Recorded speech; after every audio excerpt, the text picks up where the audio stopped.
Last time we took a look at the stress strain curve, an idealized case, and we defined the tensile strength, yield strength, strain to fracture, and the Young's modulus.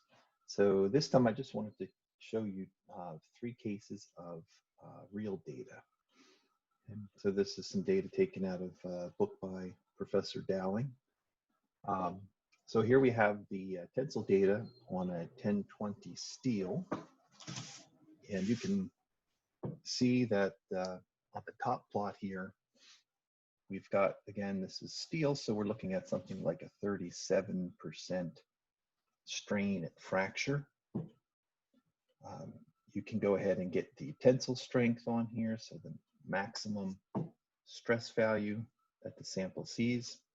And then if we want to take a look at the Young's modulus and the yield strength, we're going to need to expand this region here.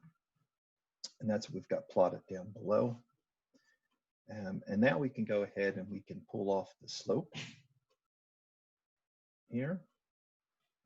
And we can get, you can see here, 201,000, and that would be in units of megapascals.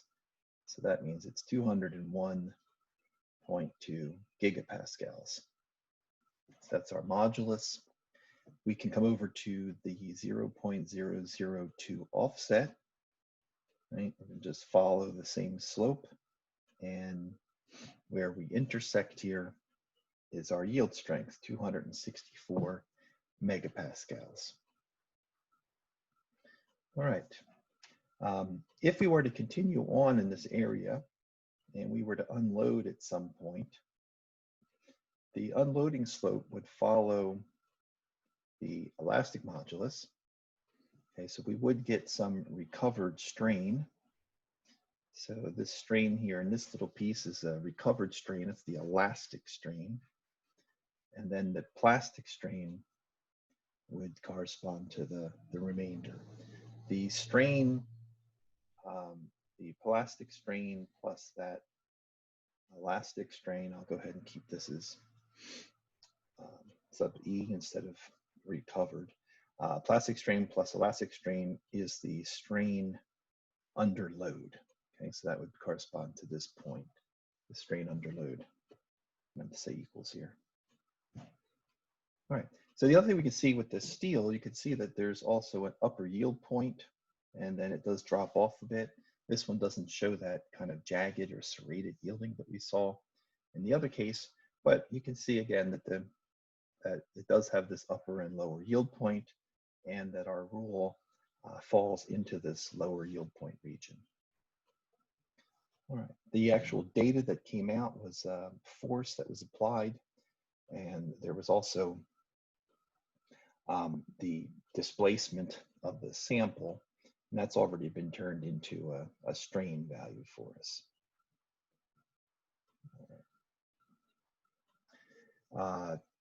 Take a look now at an aluminum alloy. This is a high-strength aluminum alloy used in aircraft.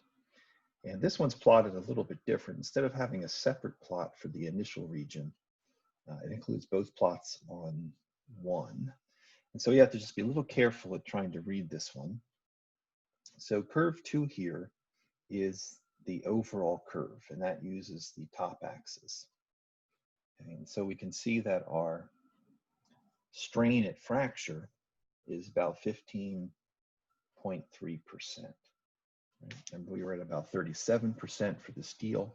Now we're about 15.3%. And the tensile strength, say, is about 600 megapascals.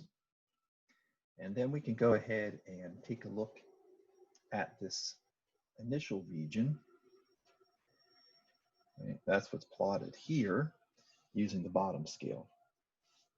So now we could pull off the elastic modulus, nice and easy on this one.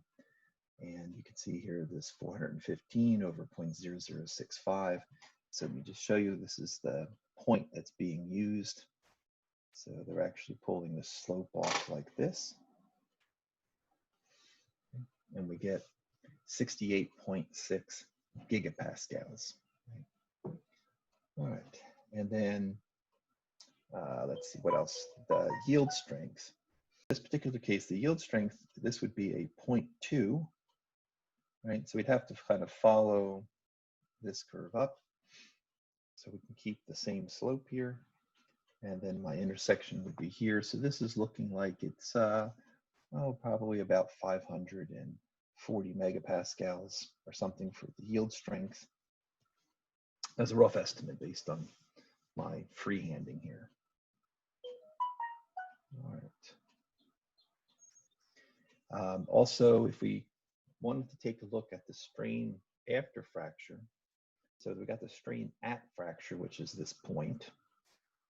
And then if we imagine unloading at the curve at that point and followed the same slope as our elastic modulus, we get some elastic recovery, and we could define then a plastic strain after fracture.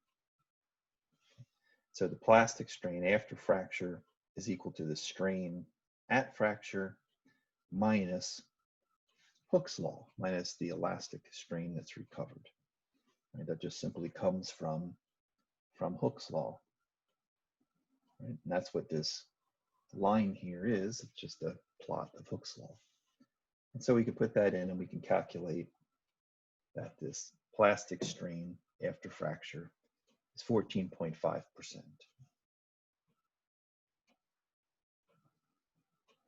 And then here's an example of the cast iron. You can see that this is nonlinear. We don't have a linear region on this. We can see that our strain is less than 1.2%. So this would be considered brittle. Anything less than about 5% elongation to fracture is considered brittle. And this particular one, you can also see, well, you can't see from this curve, but this doesn't go plastic. It just stays nonlinear elastic, and then we get failure, fracture. All right, so let's go ahead. Let me just one more word. Note the axes, just be careful. This is in percent units. This one here was also in percent units. And this first one that we did is dimensionless. It's not in percent. Okay, so be careful of the axis for the strain. All right, so let's just compare the three of those. Because we were to plot the stress strain curves all in the same plot, we started to get a visual picture for what's going on in these materials. So you can see right away that the steel, right, this is our steel. You can see that it has a lot of energy under this curve. So this whole shaded in region that's in here is an energy. It's a stress per times strain value, and pascals, if you convert that unit, you'll see that you'll get joules per centimeter cubed. And so it's a energy per volume. And that's what it takes to break that sample, 130 joules per centimeter cubed. Okay, so that's a fairly ductile material. You can see the strain to fracture out here at 37%, compared to, say, the aluminum case, where our strain is at 15.3%. But you can see this aluminum alloy actually has very high strength, tensile strength, as compared to the steel case. Still has reasonable ductility measure or energy to fracture, especially if we compare now to the cast iron, which is all the way in here. Okay. So anything to the right of this 5% would be considered brittle. And you can see in here at 1.2% or so is the cast iron. All right, so next time we'll go ahead and take a look at the hardness test.